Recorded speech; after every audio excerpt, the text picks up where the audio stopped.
Staples, and all of you. I guess I'm the last tea in the dish. The last tea in the dish.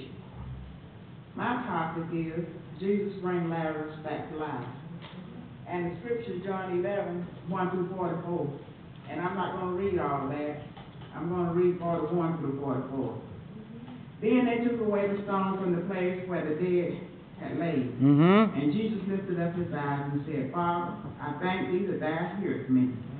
And I know thou hearest me always, but because of the people which stand by, I said it that they may believe, and that thou hast sent me. And when thus he had spoken, he cried with a loud voice, Lazarus, come forth. And he that was dead came forth, bound head and foot with grave clothes, and his face was bound about with a napkin. Jesus said unto them, Loose him, and let him go. Loose him, let him go. We all know the story of Mary and Martha and Lazarus. They were good friends of Jesus. That's right. Who lived in the village of Bethany. Now, Lazarus fell sick one day. All right. And the sisters sent a messenger to find Jesus. That's right. Now, Jesus was on the other part of town. He received the message, but he did something strange. He didn't go right away. That's right.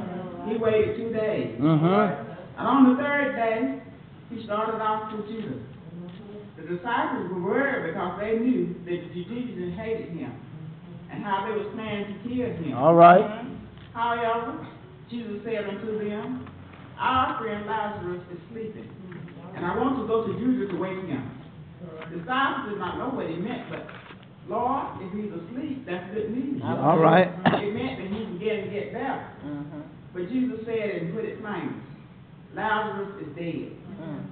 And I'm going for your sake and I'm glad for your sake that I'm not there so that you may believe. But let us go to him. When Jesus reached Bethany, Lazarus' body had already been in the tomb for 4 days.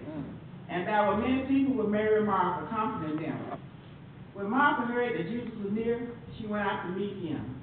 You know, Martha had a big mouth, like some of us. When she came to Jesus, she said, Lord, if you had been here, my brother wouldn't have died. And even that, I know that God will give you whatever you ask of him. Very quietly, Jesus said, your brother will rise again. Martha said, yes, Lord, I know. On that great resurrection in the last day. Then Jesus replied, I am the resurrection and the life. Whoever believes in me shall live. And if he dies, and whosoever live and believe in me shall never die. Do you believe this? And Martha said, yes, Lord, I do.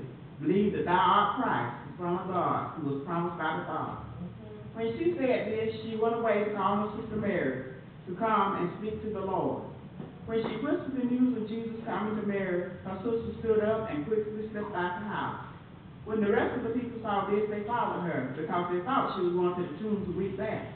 When Mary reached Jesus, she threw herself at his feet and cried, Lord, if thou had been here, our brother would not have died. When Jesus saw her weeping, and her other friends weeping too, he was very upset. And he asked, where have you laid his body? And they said, Lord, come and see. As he followed them, Jesus wept too. Many of the people, when they saw this, said, how much he loved Lazarus. But others was close and said, surely, if this man can open the eyes of the blind, he can also have prevented Lazarus from dying.